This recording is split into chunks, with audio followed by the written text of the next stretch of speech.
Nós vamos falar hoje sobre os objetivos da reencarnação. Tá? Se a gente pegar capítulo 4 do Evangelho segundo o Espiritismo, ninguém pode ver o reino de Deus não nascer de novo, o item 25 e 26, nós temos lá a necessidade da encarnação. No Livro dos Espíritos, no capítulo 2, Encarnação dos Espíritos, nós temos na questão 132, o objetivo da encarnação. Então eu sugiro que vocês leiam esses itens, tá? Então vamos ver o seguinte. Eu sempre faço a seguinte pergunta. Eu me fiz muito essa pergunta. Eu fiz essa pergunta para várias pessoas. A gente já debateu muito esse assunto. Por que nós somos obrigados a reencarnar? O que acontece que nós somos obrigados a reencarnar? Quando a gente coloca assim, qual é o objetivo da encarnação dos espíritos? A lei de Deus lhes impõe a encarnação com o objetivo de fazê-los chegar à perfeição. Então, é aquele lance que já foi discutido antes, que sempre é falado que nós estamos aqui pela nossa transformação moral, para evoluirmos até o ponto de chegarmos ao nível de espíritos perfeitos. Ok, mas por que a gente precisa reencarnar para isso? Por que a gente não pode fazer isso do lado de lá, na vida verdadeira, no plano espiritual? Por que nós temos que estar aqui, no plano físico, para nós evoluirmos?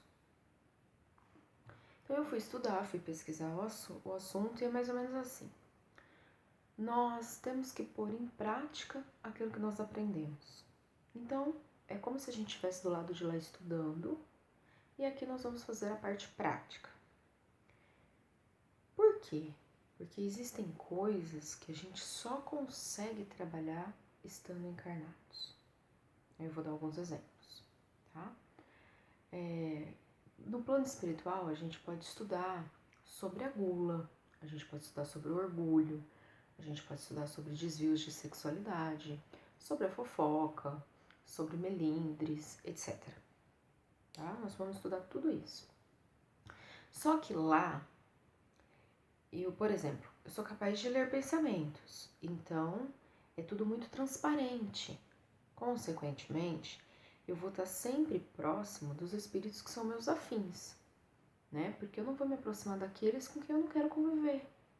É bastante simples, bastante fácil essa percepção, já que fica transparente as vibrações, fica transparente as sensações e até como cada um é. Quando nós estamos aqui, a gente não consegue ler pensamentos, muitas vezes a gente não consegue perceber o padrão vibracional do outro, muitas vezes nós não conseguimos nem saber se gostamos ou não do outro. O que acontece? Eu tenho que me sujeitar e lidar com pessoas que são diferentes, talvez, de mim. Eu tenho que ter tolerância, eu tenho que trabalhar a paciência, querendo ou não. Então, por exemplo, essas virtudes eu só consigo trabalhar aqui, sem que eu saiba, por exemplo, que o outro foi meu inimigo mortal da vida anterior. Só assim eu tenho condições de conviver com essas pessoas e trabalhar essas virtudes, tá? Existem outras situações que eu só tenho como trabalhar aqui porque devido às tribulações que todos nós temos que passar. Aí se a gente for ler aqui, fala assim, né? Para uns é uma expiação, para outros é uma missão. Mas para chegar a essa perfeição, devem sofrer todas as tribulações da existência corporal, é a expiação. As tribulações da existência corporal, elas não são sofridas apenas por quem está expiando. As tribulações da existência corporal são sofridas por aqueles que vêm em missão também. Vou dar alguns exemplos, tá? A tribulação de você compactar o perispírito para caber no útero materno. Isso todo mundo passa por isso, tanto quem veio em expiação quanto quem veio em missão. A tribulação dos primeiros aprendizados, de ter que aprender de novo, de ter que aprender a comer, a beber, a engatinhar, a andar, a falar, né? Todo mundo passa por isso. Então é algo que a gente tem que passar mais uma vez, passar mais outra, as tribulações da adolescência. Todo mundo passa por isso, né? Aí a gente chega na fase adulta. Nós vivenciamos que tipos de tribulações? Tribulações do trabalho. Né? O trabalho, que é uma lei divina, é uma lei natural, muitas vezes acaba sendo a fonte maior da nossa transformação moral. A gente passa 35, 40 anos trabalhando nessa existência. E quando nós estamos no trabalho, nós temos que aprender a lidar com todo tipo de pessoa. Nós temos que aprender a trabalhar a nossa paciência, nós temos que trabalhar a nossa tolerância, a nossa afabilidade, a nossa educação. Nós temos que pensar antes de responder, nós temos que contar até 10. Muitas vezes a gente tem vontade de chutar o pau da barraca, mas não pode, porque tem contas a pagar, tem filhos, prestações, aluguéis. Isso faz com que nós engulamos muito sapo, digiramos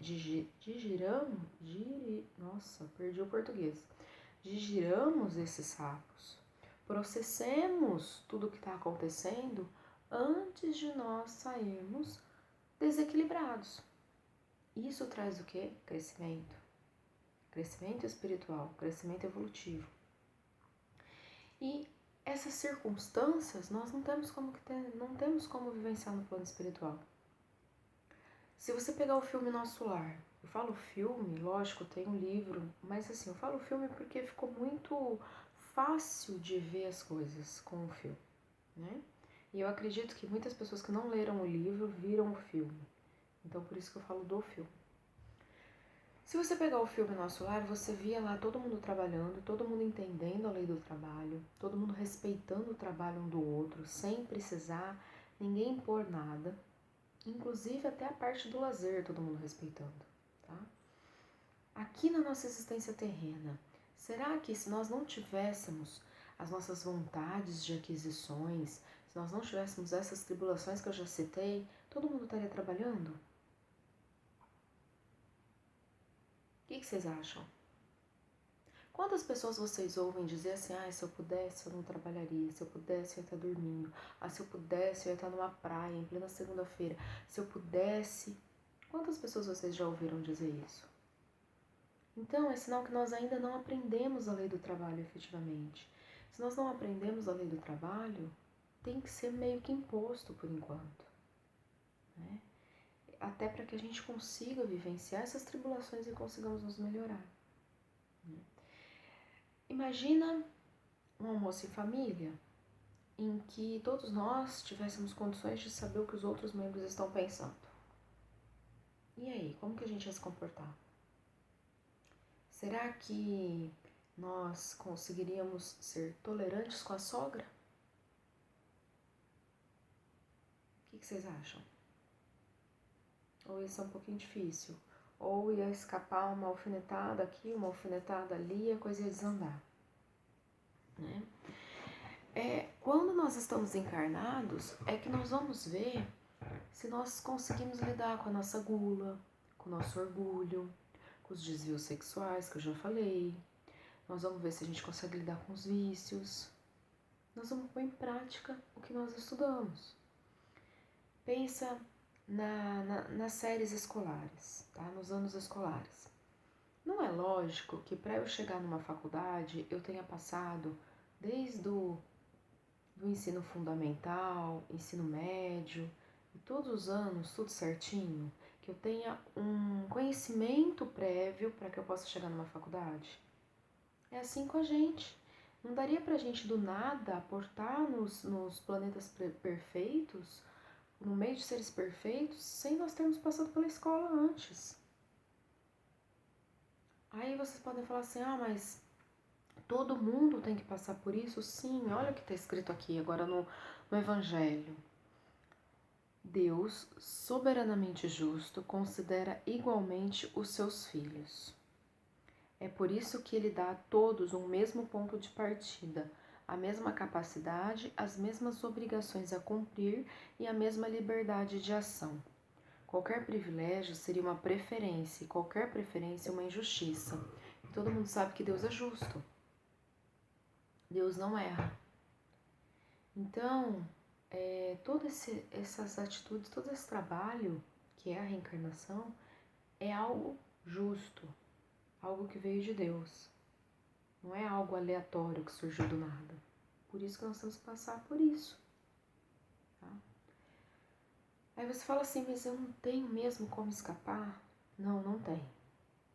Aí você pode falar assim também, não, mas a encarnação não é justa, para mim não é justa.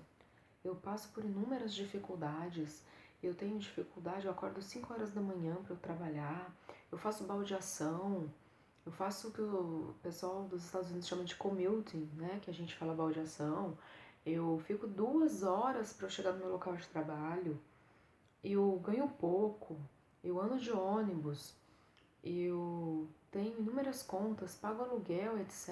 Não, comigo não é justo. Enquanto tem aquele ator ali, ó, que não fez nada, foi descoberto e tá ganhando milhões, ou aquele jogador de futebol que mal nasceu e tá ganhando milhões. Aí o que nós estamos mostrando? Primeiro tem o nosso lado da inveja. Inveja, filho do orgulho, que precisa ser trabalhado em nós, tá? A gente não deve continuar com esses impulsos de inveja. Mas já passou pela sua cabeça que talvez aquela pessoa que você olha e acha que é privilegiada seja, na verdade, não tão capaz quanto você? Eu vou fugir daquele clichê que Deus não dá um fardo que nós não possamos carregar, tá? Mas é mais ou menos isso aí.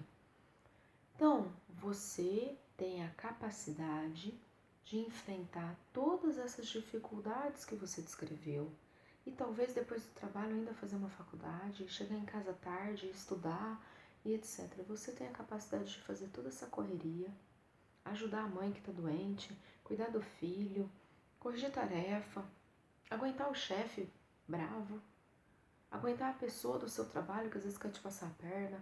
Você tem condições de vivenciar tudo isso e superar tudo isso.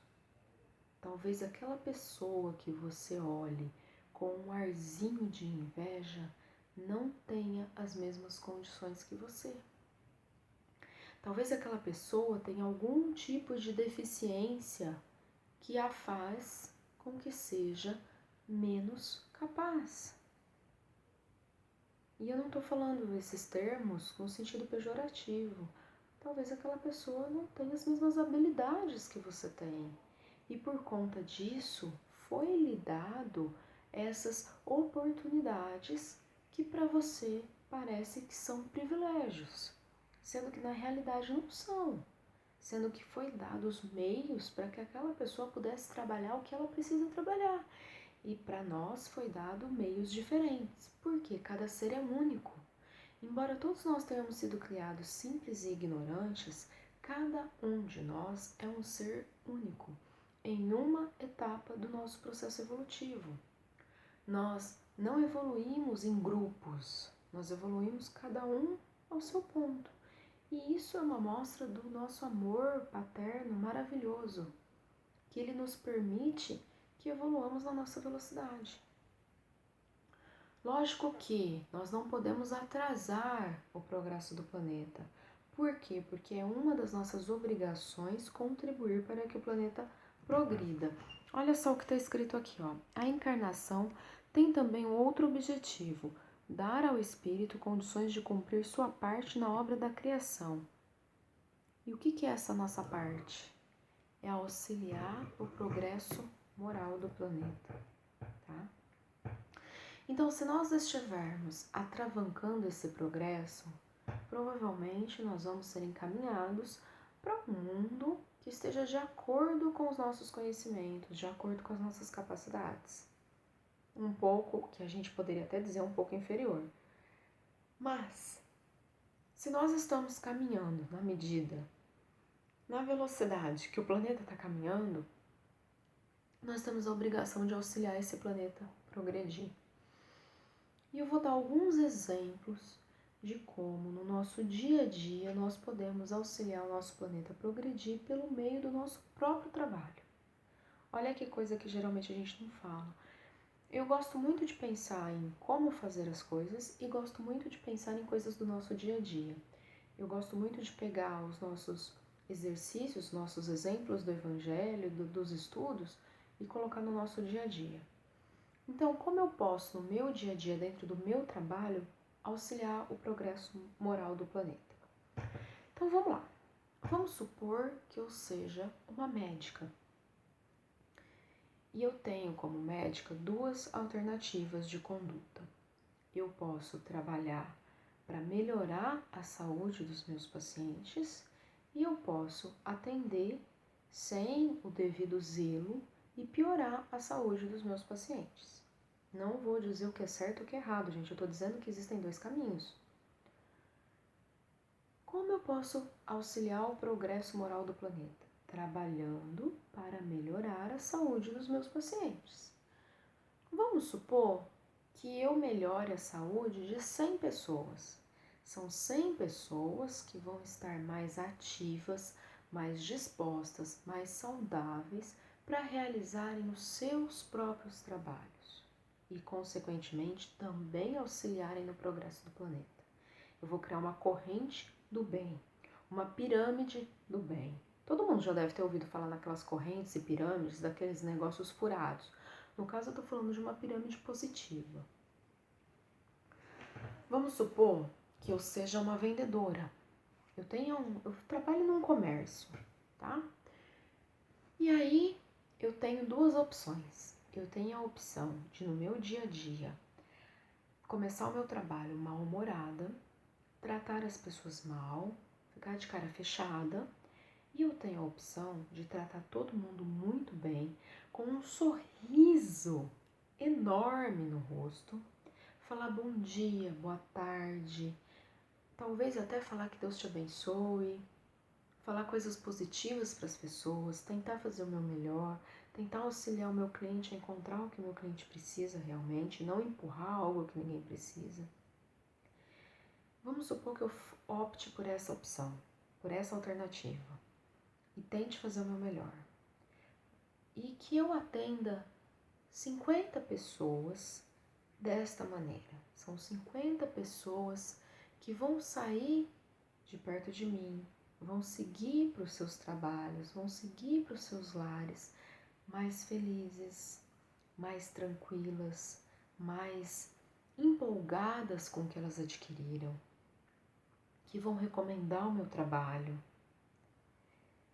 É uma semente que eu estou plantando e essa semente vai frutificar. Me perdoe. Tá? Vamos supor que eu sou um lixeiro. Eu passo nas casas das pessoas pegando o lixo das pessoas. Eu posso fazer isso disposto, cantando, ativo.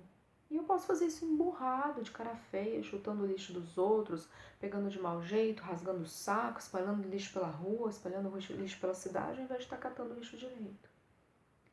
Se eu escolho a primeira opção, além da cidade ficar mais limpa, que eu também moro na cidade, eu também vou aproveitar essa limpeza, essa higiene, evitar ratos, evitar baratas, evitar outros tipos de bichos, eu vou transmitir essa minha alegria para todo mundo com quem eu trombar pelo caminho. Quando o caminhão de lixo atrapalha, entre aspas, os carros que estão vindo, se as pessoas pararem e perceberem até o caminhão passar, até ter espaço para o carro passar, os motoristas perceberem a minha alegria ao realizar o meu trabalho, eu vou contagiar essas pessoas. E não vai ser um motorista chato buzinando e estressando porque o caminhão está ali ou porque nós estamos fazendo o nosso trabalho. Vai ser uma pessoa grata. Vai ser uma pessoa duplamente grata. Duplamente grata porque eu realizei meu trabalho de forma alegre, de forma contente, de forma feliz, auxiliando as outras pessoas, contagiando as outras pessoas, elevando o meu padrão vibratório, dos meus companheiros de trabalho, das pessoas com quem eu convivo, das pessoas com quem eu trombo na rua e, consequentemente, do planeta. Esses 3 exemplos cabem em todas as profissões. Em todas as profissões. Basta a gente trazer para nós. Tá? Então, a gente pode ver que pelo nosso trabalho, nós somos capazes de plantar sementes do bem que vão frutificar. Basta nós escolhermos fazer isso. Aí você vai dizer assim, mas por que eu vou fazer isso? Por algo que tá aqui, ó. Quanto menos imperfeições, menos tormentos. Aquele que não é invejoso, ciumento, avarento, ambicioso, não sofrerá com os tormentos que procedem desses defeitos. Eles chegam mais rápido à finalidade a que se destinam. Então, e as dificuldades diminuem. Então, se eu vivo melhor e se eu tento espalhar por onde eu passo sementes do bem, eu vou ter menos dificuldades pelo meu caminho. Eu vou estar diminuindo as minhas imperfeições. Se eu diminuo as minhas imperfeições, fica mais fácil a minha convivência, mais rápida a minha passagem pela Terra, ou pela reencarnação, ou de que mundo que seja. Fica mais rápido o meu caminho até eu chegar a ser um espírito perfeito. E espíritos perfeitos não são obrigados a reencarnar. Eles podem encarnar por questões missionárias, lógico que com a anuência deles, né? Mas eles não são mais obrigados a reencarnar. Gente, olha isso.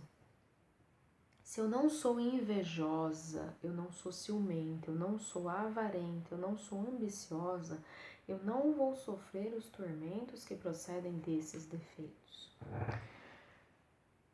Vocês já devem ter ouvido alguém dizer sobre a psicologia, aquela teoria do espelho, né? Então eu enxergo no outro aquilo que tem dentro de mim. Eu nunca concordei muito com isso, mas diante do espiritismo, a gente pode entender que talvez eu não sofra mais deste tormento, mas eu já tenha sido assim em outras encarnações. Então eu ainda tenho aquele germe dentro de mim. Aí para mim fica mais fácil de entender dessa forma. Então vamos supor assim, se eu não olho para o outro e digo, ai, que emprego perfeito que o outro tem, que vida fácil que o outro tem, eu não vou estar sofrendo com a inveja de ninguém na minha vida. Se eu não sou invejosa para o outro, não vai estar vindo inveja para mim. Consequentemente, não vai estar vindo um monte de energia negativa em cima de mim, que pode me afetar se eu não estiver tão equilibrada. Tá? Se eu não sou ciumenta, então eu não lido com o meu namorado, com o meu marido, com o meu filho, com o meu pai, com o meu irmão, com o meu amigo, com quem quer que seja com quem eu convivo, com ciúmes. Eu não acho que todas essas pessoas têm que viver exclusivamente para mim. Eu não me vejo como o centro do universo. Eu não me vejo como a única pessoa que esses outros conviventes têm que enxergar. Eu não vou ter nenhuma pessoa me causando problemas por conta de ciúmes. Dá para entender? É meio que ação e reação. Vocês lembram dessa lei? Se eu não sou ambiciosa, tá? Suponhamos que eu não seja ambiciosa. Não sou aquela pessoa que quer passar a perna nos outros, que quer ganhar a todo custo. Não vai ter gente querendo passar a perna em mim, não vai ter gente querendo me derrubar, não vai ter gente querendo me prejudicar. Dá para entender isso, gente? Consequentemente, fica mais leve a nossa existência terrena, vocês concordam? Fica mais tranquilo pra gente viver aqui. Ficando mais tranquilo aqui, a gente tem como ter um pouco de felicidade. Eu sei que vocês vão lembrar de outro trecho do Evangelho que diz que a felicidade não é deste mundo, mas a felicidade pode ser deste mundo. Depende do que eu carregar aqui.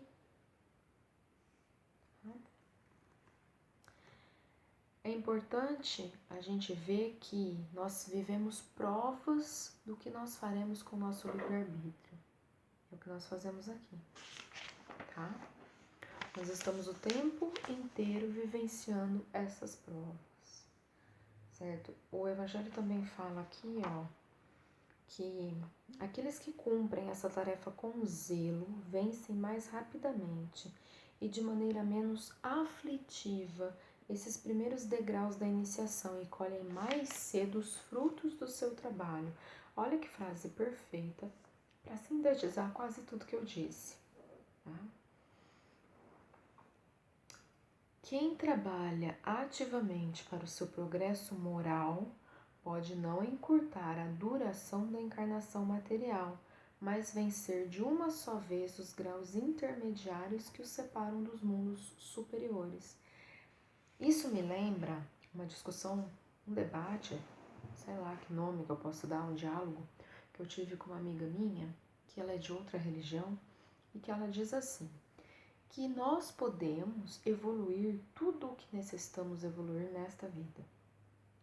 E eu fiquei pensando assim, será que isso é possível?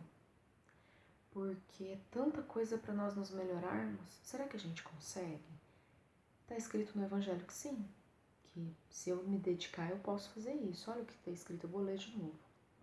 Aquele que trabalha ativamente para o seu progresso moral pode vencer de uma só vez os graus intermediários que os separam dos mundos superiores. Então é possível sim, está no Evangelho. Como? Trabalhando ativamente para o seu progresso moral. Transformação moral na veia. Qual que é o exemplo? O Evangelho. Se você pegar esse livrinho aqui, tem todos os exemplos de conduta que nós temos que colocar em prática. É só seguir. A receita está aqui, é só pôr em prática. Tá? Tem como você trabalhar a paciência, afabilidade, doçura, ternura, perdão, caridade. Tá tudo aqui. Tá? Fala assim também a respeito do nosso padrão intelectual e moral. Quando nós estudamos, né, nós nos preparamos tanto para o nosso trabalho efetivo, quanto nós preparamos o nosso progresso intelectual. É importante que nós progridamos tanto intelectual quanto moralmente. O progresso intelectual pode levar ao progresso moral.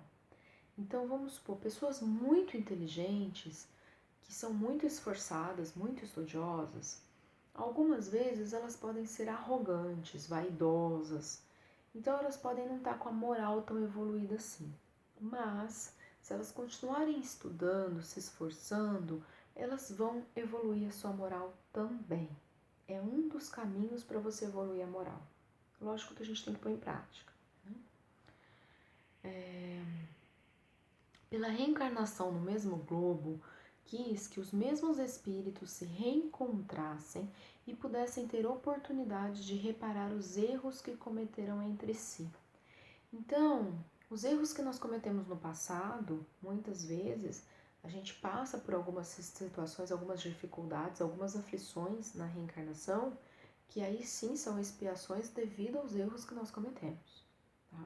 Mas podem ser simplesmente a própria reencarnação, as próprias tribulações terrestres normais, sem que sejam penosas, sem que sejam castigos. Né? Tendo em conta suas relações anteriores, Deus quis estabelecer e fixar os laços de família sobre uma base espiritual e sobre uma lei natural, apoiar os princípios de solidariedade, de fraternidade e de igualdade. Bom, gente, eu sugiro que vocês leiam, né, como eu disse, os 2 trechos que eu citei inteiros, né, tanto do Evangelho quanto do Livro dos Espíritos, para que vocês possam ter uma noção maior do que a gente disse hoje. Eu vou colocar embaixo no link, vou pôr 2 links de 2 vídeos bem legais que falam sobre o assunto, tá?